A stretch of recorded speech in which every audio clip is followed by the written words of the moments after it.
Oh, Broncos country feeling good today after a 17-10 victory over the Washington football team yesterday. Hello, everyone. Welcome inside Upon Further Review with B-Marsh and Michael. Presented as always by WinBet alongside my partner, Brandon Marshall. I am Michael Spencer. B-Marsh, it's been a while since we had a Victory Monday edition of the podcast. What'd you take away? Just overall kind of thoughts on that win yesterday. It was a gritty performance by the whole team. To be honest with you, it wasn't pretty, wasn't sexy, but they got the job done. You know, it can't always be sexy, but at least they got it done. Yeah, I made the comment last night that they're not going to necessarily put that offensive game plan in Canton by the time it's all said and done. But after 4 straight losses, the Broncos will absolutely take that. We have a lot to get into today, as always. And, of course, we're going to get into what's on Marshall's mind. But first, I got to throw you under the bus, partner, because I was at the stadium yesterday. I was hanging out. I had some time to kill. I hopped on Instagram. I was checking out the stories. You know where I'm going with this. I saw a picture of the baby. I saw some shout outs to your linebackers at Coronado High School. Shout out to them. And then I saw the predictions for the played on Sunday, and the Washington football team was supposed to get a dub yesterday, according to you, Marsh. Broncos country, man. Don't be mad, but I was trying to be realistic. I didn't know that this team. To be honest with you, it was my fault because I chose Washington because I thought they were at home initially. It was weird. I'm like, okay, well they're at home. I'm gonna give them a slight edge. 2 bad teams. I'm gonna give them a slight edge. But then once I found out, they were actually in Denver. Oh, look at you. No, I couldn't change it. I was like, oh, well, it's too late. But they still probably a win just because of how bad the Broncos have been. Yeah. No, and I don't think you were the only one in Broncos country to pick the Washington football team prior to the game yesterday. Obviously, all's well that ends well. Broncos come away with a win. That being said, let's get into what's on Marshall's mind this morning. What's Marshall's mind presented to you by First Bank. Banking for good. B-Marsh, what do you got? Yeah, I think what helped this team win was the offense finally was able to extend some drives. They went 7 for 13. That's over 50% on third down percentage. That is refreshing because, we're used to seeing this offense stall out on third downs, give the ball back to the other team. The defense is tired. So, kudos to them. It wasn't a great performance by them, but they were able to extend some drives. Well, and that had been the bugaboo, right? I mean, we had talked about that even during their 3-game winning streak to start the year. It was like, hey, look, they're still not great on third down. I mean, at one point they were the worst in the league in third down conversions. And so it feels like they're finally starting to figure some stuff out on that end, at least on those drives where they did have success on third down. And what I thought too was there was one play where I can remember where they had 3rd and 29. And I'm sitting there like, oh my gosh, seriously? Like, what are the odds they're going to convert that? But for the majority of those third down conversions, they were third and manageable. And that's part of the reason why I thought they were able to be successful on third down yesterday. Yeah, I mean, look, the first and second down success, that helps. You want to get it to third and manageable. To have these third and longs, 8, 9, 10. Look, those are tough to pick up. Defenses can dial it up. They can dial up a blitz or a crazy exotic coverage on 3rd and long. It's easier for us. So, once you get into like the 3rd and 5, 4 range, even maybe 6, I think it's a manageable down. What was funny about that 3rd and 29 was the play before it was 3rd and 24. And the Broncos ended up getting a penalty. And I tweeted, I was like, what's your best play on 3rd and 24? And most people just replied punt. And then I was like, oh, what you got for 3rd and 29? You know what I mean? So I did think that was really good and something that stood out. The other thing that stood out to me, obviously, from the offensive perspective yesterday was no turnovers. Until late, and Melvin Gordon puts the ball on the ground there late, which almost ended up in a complete disaster of an in-game sequence there. But I thought Teddy did a good job, even though he got sacked a bunch. He did a good job holding on to the football yesterday. Did have one interception that the football team just ended up dropping, but I thought he did a better job yesterday of taking care of the football. And again, when you're a bad football team, you can't shoot yourself in the foot, and they didn't do that yesterday. Yeah, man. And to be honest, Washington has a great defensive line, right? A lot of first-round picks, Chase Young, Montez Sweat. They have a lot of first-round picks up front, and so they were pressured. It was a lot of pressure on them. It was getting hit, it was getting sacked, and now Garrett Bowles. Yeah. So I'm like, this O-line, this offense. Actually, forget that. The team, they can't get a break. I don't know what's going on. They got the bug, the injury bug. Somebody's not living right in that building. because it's maybe some bad karma going on with the team. I don't know what it is, but, they need some help offensively, the playmakers and offensive line. So it sucks to see Garrett Bowles go down. Well, and what stinks is like you're sitting there and all of a sudden Jerry Jeudy comes back, Albert Okwuegbunam comes back, and then you get Garrett Bowles hurt, and it looks like that's going to be a high ankle sprain, and he's going to be out for a couple weeks. And you're just like, man, it hit me yesterday. I was on the doing live shots after the game, and I saw Alexander Johnson walk out, and then I saw Bradley Chubb walk out, and I'm like, man, that's two key pieces of your defense right there. Like sometimes you forget how banged up this team is, and I know every team is banged up, but sometimes you really forget how much it is affecting this team on both sides of the football. Now, Brandon, we mentioned the third down conversions. That was the good part of the offense yesterday. As a whole, though, I still think this offense has a bunch of issues moving forward. I still didn't love the way they moved the football. They had 8 drives yesterday, and only 2 of them had more than 50 yards. It feels like they're missing the explosive play. They had the 31-yard pass down the sideline to Cortland Sutton early in the game, but then really nothing got going. Jerry Jeudy made one grab. Albert Okwuegbunam had a nice big grab, but really they couldn't. I think Tim Patrick had a nice big grab too, but really they couldn't. Outside of the 2 touchdown drives, they couldn't sustain drives. And that's concerning because I look at this team, they're averaging 16.2 points per game over their last 5 games. And I look at their schedule coming up, and 3 of their next 4 games are against the Cowboys, the Chiefs, and the Chargers. And that's not going to be good enough to get it done. No, well, I mean, you said they only had an explosive play or one, but this is not an explosive offense. No. They've never been. Nobody's ever touted them as they're going to be explosive, no matter how many good receivers they have, a Pro Bowl receiver in Sutton. But it's not explosive. This team will not outscore anybody in the shootout. That's why, unfortunately, the defense has to play perfect for them to win. Or close to perfect. They have to play really good. It's almost like the Seahawks and Russell Wilson. Mm-hmm. Their defense is so bad. Russell has to play perfect for them to win. You know what I'm saying? And so this is it's sort of similar with the Denver Broncos because look, I love Teddy, but he's not going to put up 40 or 35, on a consistent basis, more than maybe 5 times a season. He's a good quarterback. He's not going to do that for you, right? And this offense isn't explosive. So, the defense we put the team on our backs since 2015. They have to do it again and again. Yeah. It's unfortunate, but it's true. It's crazy when you mentioned that 20 points. They've only eclipsed 20 points once in the last 5 games. I think that's part of the reason why they're 1-4 in those games, and obviously didn't get to 20 yesterday, but still got the win. But I think there's some issues on that offensive side, and it feels like we've been saying that really all year. But that's the defensive goal board, right? We have a goal board and it says if you hold a team 17 points or 17 points or less or 18 points or less, that is a win for the defense. That's almost tops in the league. If you could hold a team to 17, 18 points, but if they're averaging 16 points a game, how can you win? Right. How can you win? Yeah. Unless you have the 85 Bears defense or the team Broncos defense. Even then, 16 points is not a lot. Yeah. No, they need to figure something out offensively because, and that's what concerns me is, okay, Jerry Jeudy comes back and Albert Okwuegbunam comes back, and that's nice, and you felt like that was going to open some things up yesterday, and to an extent it did, maybe not as much as we thought, but I don't know what else they can do offensively to try to open things up. Well, I was kind of confused on the John Brown. Did he ask to get released, or did they just release John Brown? They released him. I think that was a numbers situation. Because, well, what I saw on Twitter, I'm not sure if it's true, is that he asked to get released, but that may not be true. But that's a guy I think he can help your team because he'll stretch the field. Mm-hmm. You know what I'm saying? John Brown he'll stretch the field. It'll occupy one of the safeties. It'll leave somebody else open. So I wish he would have stayed on the team because I thought that was a good signing for them.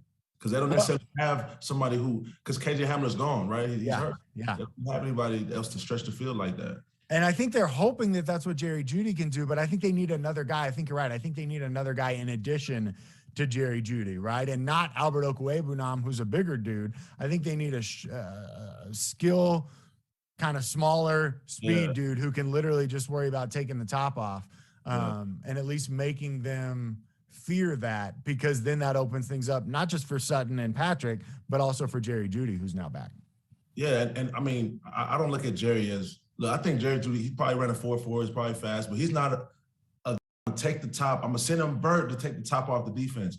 He is a crafty route runner. You want to send him on all these, whatever your best route is, because he can run the whole route tree at a high level, right? So you have somebody take the top off the defense, and you have Jerry, do his thing. That's what probably worked really well at Alabama. They sent Ruggs deep, and Jerry Jeudy did his thing, and he was wide open.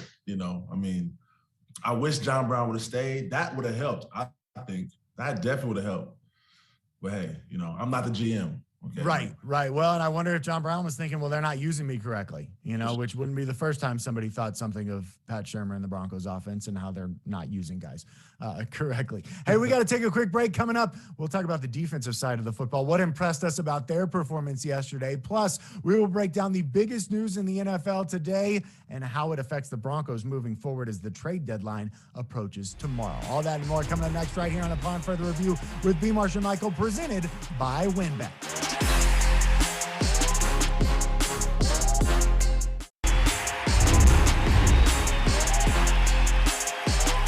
Welcome back inside Upon Further Review with B-Marsh and Michael, presented as always by WinBet. Alongside my partner, Brandon Marshall, I am Michael Spencer. Glad to have you with us as we recap a victory for the Denver Broncos as they snap their 4-game losing streak, courtesy of a 17-10 win over the Washington football team. And B-Marsh, we kind of talked about it a little bit, but I thought the defense yesterday was really good. It was kind of bend, don't break. They gave up a lot of yards, obviously had 2 massive blocked goals and then 2 interceptions as well. I thought this defense did a good job yesterday. Again, gave up a bunch of yards, but didn't give up the points when it mattered.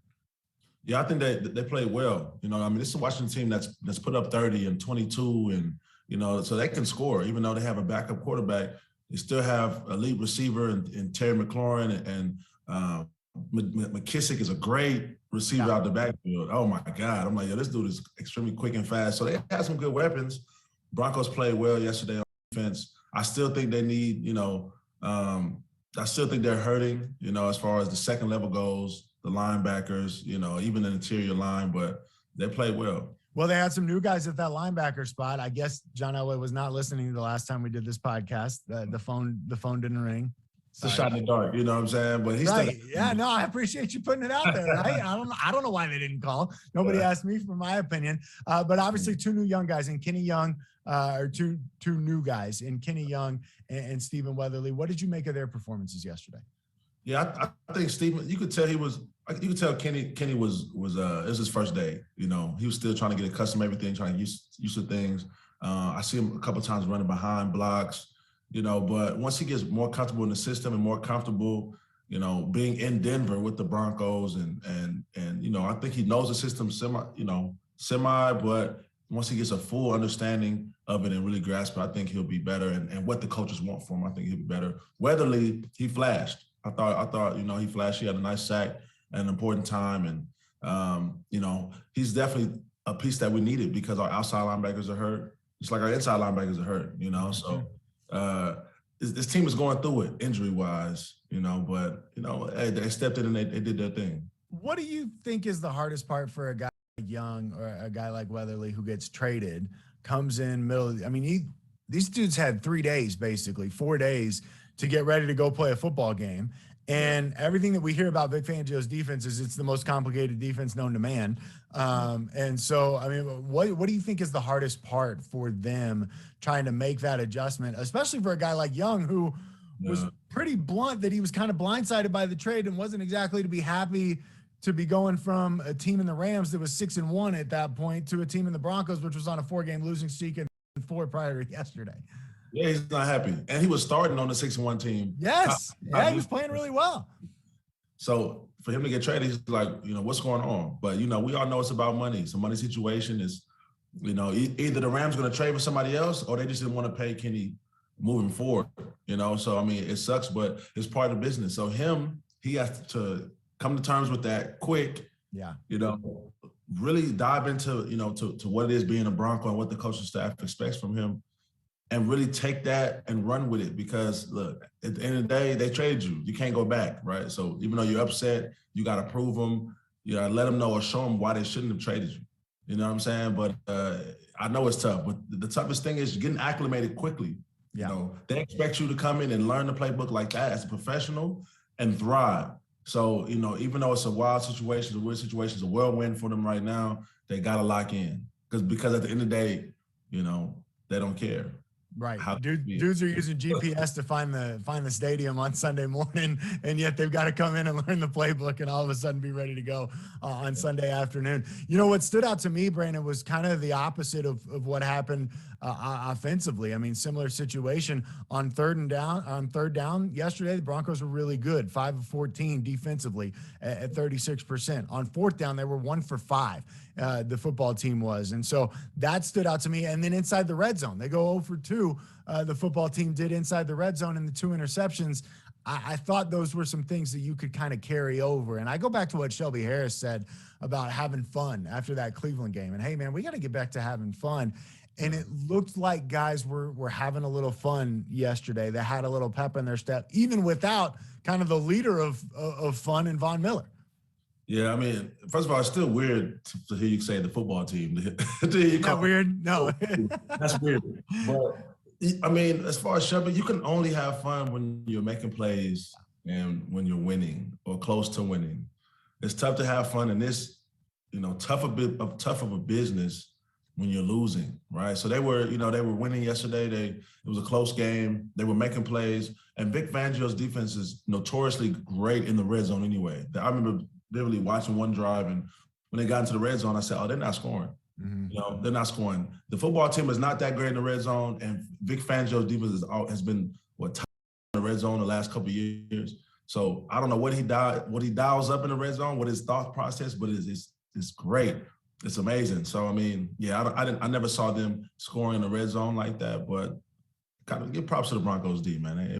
Yeah, no, for sure. They earned it yesterday. By the way, Shelby Harris is going to be our guest tonight on Xfinity Monday Live for those of you in the Denver viewing area, 6:30 tonight on CBS 4. Let's quickly go around the league. Around the league brought to you by Nissan. Choose Nissan today for great offers on their most exciting lineup ever. Shop NissanUSA.com. And the big story that is going to infect the entire landscape of the National Football League. According to reports today, Titans running back Derrick Henry could be sidelined for the rest of the season following foot surgery.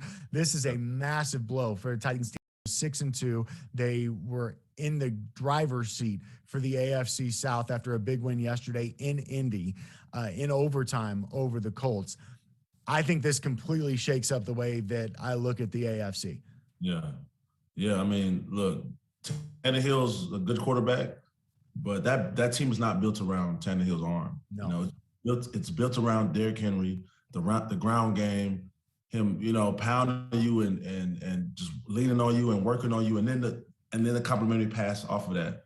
So if they can't find a back to kind of try to fill half of Derrick Henry's shoes, because nobody can fill his whole shoe, half of his shoe, whether it's via trade or what, but I don't know. This is when the offensive coordinator makes his money, because he could easily, it's easy to say, you know, we're gonna give it to Derrick 25 times a game. You know, he's gonna get us some first downs, give us 100 yards, a couple touchdowns, and Ryan Tannehill could just dink and dunk. You know, this is why they got Julio, right?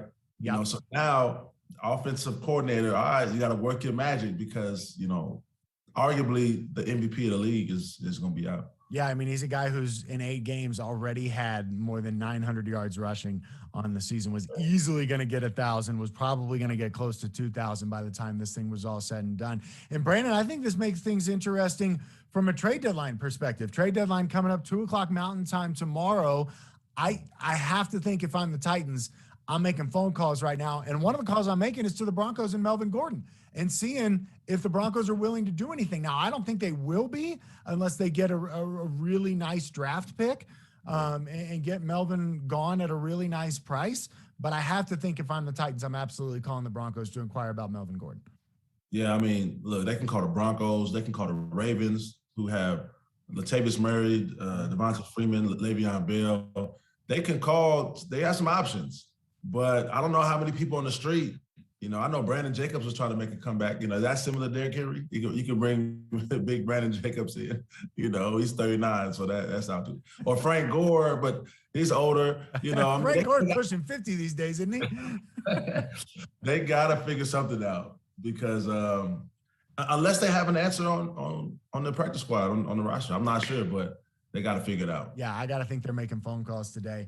And here's the other thing. If you're a team that the Titans are calling, you have them over the barrel, so you can get a really nice price because now they're essentially desperate. I think that he accounted for more than 75% of their rushing yards this season, did Derrick Henry. So that is a huge, huge hole to fill for a team that's 6-2 and playing really football right now. Elsewhere around the league, what caught your eye yesterday? And I have a feeling I know where you're going with this. Oh man, it's the New York Football Jets. I don't get this team because they lose to everybody, but then they beat the Titans at home, a good team. And then they beat the Bengals at home, which is a good team as well. So I'm like, who is this team? Obviously we know who they are. They're not very good, but they show flashes of brilliance, flashes of excellence. I ain't gonna say excellent. They show flashes of being a good team from time to time, and I guess for Mike to come in and throw for 400 yards, 3 touchdowns. Is Zach Wilson trash? I think that was a combination of things, right? I think the Bengals were overlooking the Jets.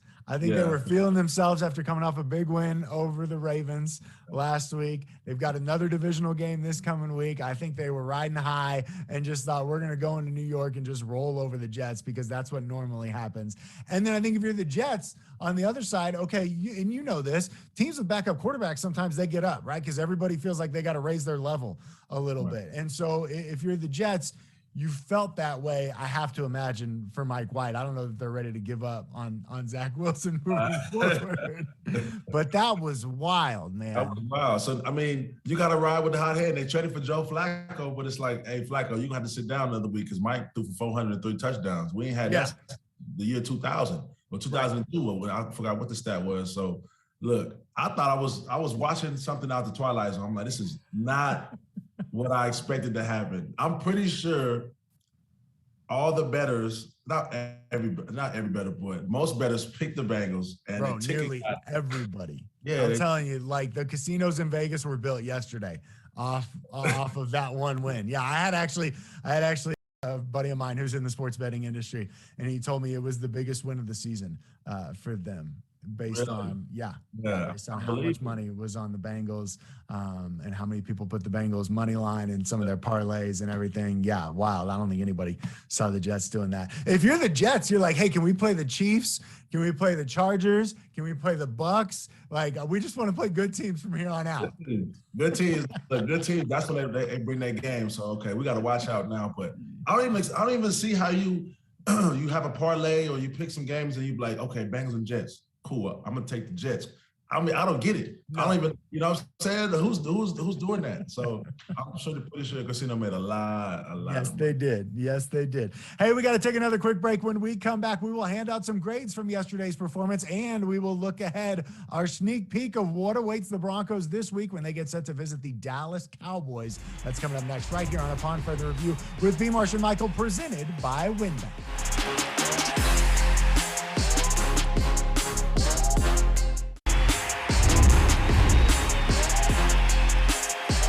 Back inside Upon Further Review with B-Marsh and Michael, presented as always by WinBet. It is time for our report card. Report card is brought to you by Flock Homes.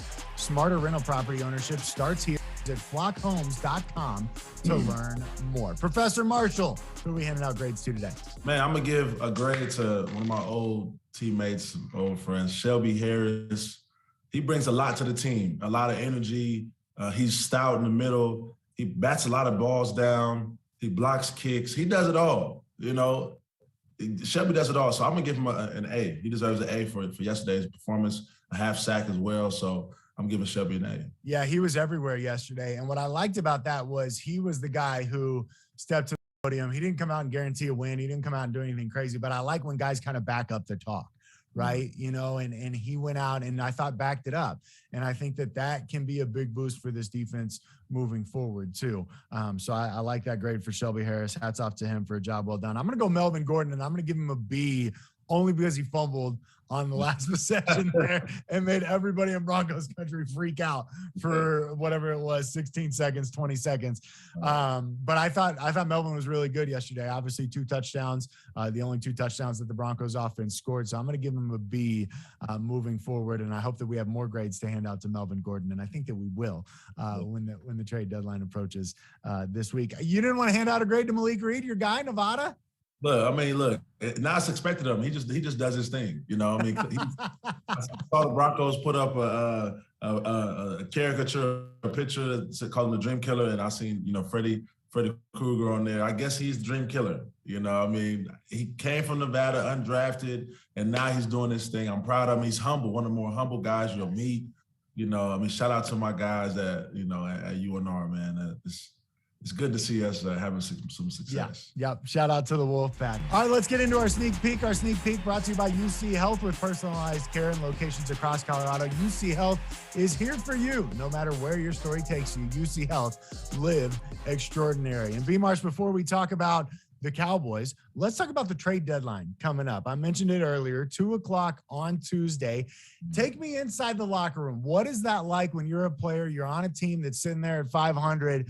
And I feel like whatever happens over the next day and a half is going to be a big, big statement to that locker room in terms of how the front office feels about this team and the direction that it is headed.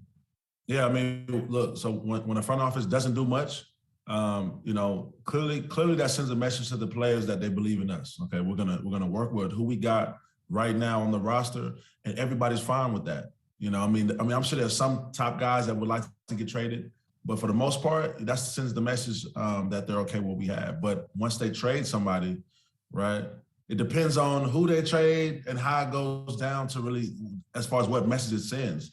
Now, when I was in the Broncos and they traded Demaryius Thomas, it sent the message that we're tanking. They're like, okay, you know what? We're clearly not trying to win. They're trying to stock up some draft picks for next year. They're clearly throwing in the towel up in the office up top. So that was a negative message that was sent. We perceived that as a negative thing. So it really just depends. You remember that DT trade and how it went down, and it didn't look like they were going to trade him, and then all of a sudden they did. Take me back, man. What was that like inside that locker room? Because DT, not only was he obviously a really good player, but he was kind of one of the quiet leaders, not only in that locker room, but especially on that offensive side of the football. Quiet leader.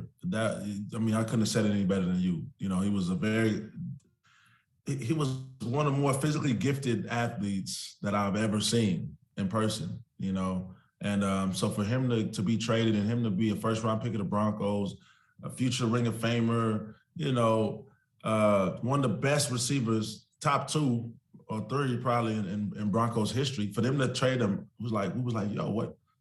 And our head was like, no loyalty. Now you hear the fans talk about the players with no loyalty and, oh, they paid you this, you should honor your contract.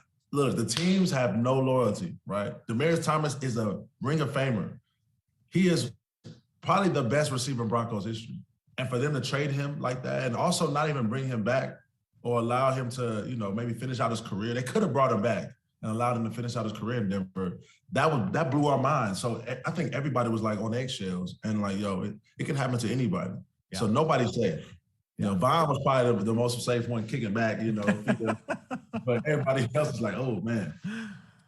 And I think this week obviously takes on a different feel now. How does because the Broncos won? Because in my mind, now all of a sudden they're not going to be sellers as much as they maybe would have been had they lost yesterday. I also think the injury to Bryce Callahan complicates this whole thing because you had Kyle Fuller. It felt like they were going to move on from him, and now maybe not so much. Yeah, actually, they put somebody else in the slot. Because I'm thinking, okay, they put Harrison in the slot yesterday. Put Harrison in the slot. I'm thinking now you got to play Kyle. Maybe move, I don't know, Darby to the slot on third down or whatever. But apparently they're sticking firm, So, they had a plethora of cornerbacks, to trade to somebody because a lot of teams that are beat up at DB. Mm-hmm. That was a chess move. They could have moved off the board. Or they could have moved off the board. But now it's like, okay, now what do we do? So I'm sure they're going to be mulling this over the next, 48 hours. But You know, as far as the Broncos go, I don't even see them. They traded for inside linebacker. I mean, what do they need? I could see him standing pat, right? I mean, I really could. And at 4-4, you're going to Dallas next week. Okay, that's a loss. But then you come home, you got Philly prior to the bye. So you could be sitting there at 500 at the bye, and maybe you're not making a move, hoping that maybe Bradley Chubb's coming back, knowing that you got Michael Ojemudia coming back sometime soon. Vaughn obviously is coming back. You're going to be without Garrett Bowles. I don't know how long a high ankle sprain takes. I think it's going to take a couple weeks, but maybe you get him back a week or two after the bye. And so maybe you do just stand pat heading into Tuesday's trade deadline. I think you do. I mean, what else? What else can you do? They got good receivers, you know, unless they trade for a tackle. But I don't really see that. You know, they don't want to give up any more draft capital. But I mean, they're going to stand pat. I don't see them doing anything. All right. You know, I don't really. Heard it here first. Let's talk about Sunday's game as they go to visit the Dallas Cowboys, who are coming off a big win on Sunday Night Football. Cooper Rush, by the way, leading the Cowboys to a win in Minnesota over Kirk Cousins and the Vikings. I saw somebody tweet out the difference in salary between Cooper Rush, who's making like less than $1 million, and Kirk Cousins, who's making like $30 million a year. And they're like, this dude just beat this dude. These two things are not equal. B-Marsh, when I look at this game, obviously the health of Dak Prescott is number one concern. If he is in, I think it's going to be really tough for this Broncos football team. This is a Dallas team that puts up a lot of points, especially when Dak is in. I think the defense is going to have its work cut out for him on Sunday. Yeah, I mean, this is going to be, you know, similar to what we talked about the Browns week. You know, we were banking out all the injuries for the, you know, for the reason that the Broncos will win, and they still took an L. So, but the only way the Broncos could maybe win this game is if Dak Prescott does not play. So you think if Dak's in, it's a wrap? It's a wrap. If Dak is in, it's over. The Cowboys are hitting on all cylinders. They have a really good defense. Yeah. They have a really good offense. I mean, they're shutting people down on defense, and the Cowboys haven't really been known for their defense for a while, but they're shutting people down. Dan Quinn came in and changed up that whole defense. If Dak plays, the Broncos will not win this game. I think the question is, how many yards will the Cowboys run for? Because they average 152. That's second in the NFL. The Broncos allow 100.9. That's ninth in the NFL. But that number can be deceiving based on what we saw Dearness Johnson do. And if Dearness Johnson can run all over this defense, well, I think Elliott could have himself a field day on Sunday. Yeah, him and Tony Pollard could run for some nice yardage. But the Cowboys' offensive line is great. Yeah. You know, the offensive line has been elite, or if the best, or if not one of the best in the league for a long time, and they lean on you. So that Broncos that we was talking about, and those inside linebackers, they got their work cut out for them.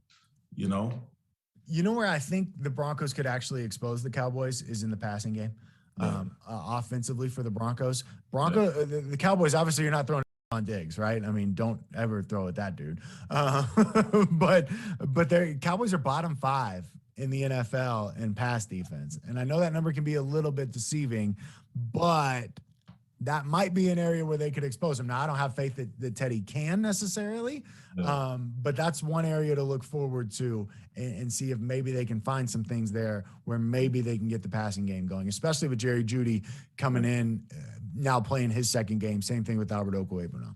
Yeah, no, I think that was great, you know, because you're right. They can't expose him as long as the O-line can hold up. You know, if Teddy has time, then you can send Jeudy on all these routes, and you got Cortland Sutton, the Pro Bowl receiver, to throw to, and Noah Fan and you know, Tim Patrick. That you have good receivers, right? But if Teddy doesn't have time to throw it to them guys, then I don't know. Yeah, a lot of pressure on that Broncos offensive line this week, no doubt about that. Lots to look forward to as well, and of course, we will have it all covered for you on CBS 4 and on CBS in Denver. That is going to do it for us today. From my partner, Brandon Marshall, I'm Michael Spencer. Thanks so much for hanging out with us here on Upon Further Review with B-Marsh and Michael. We are, as always, presented by WynnBET. We will see you next week after the Broncos visit the Cowboys on Sunday. Take care, everyone. Have a great week.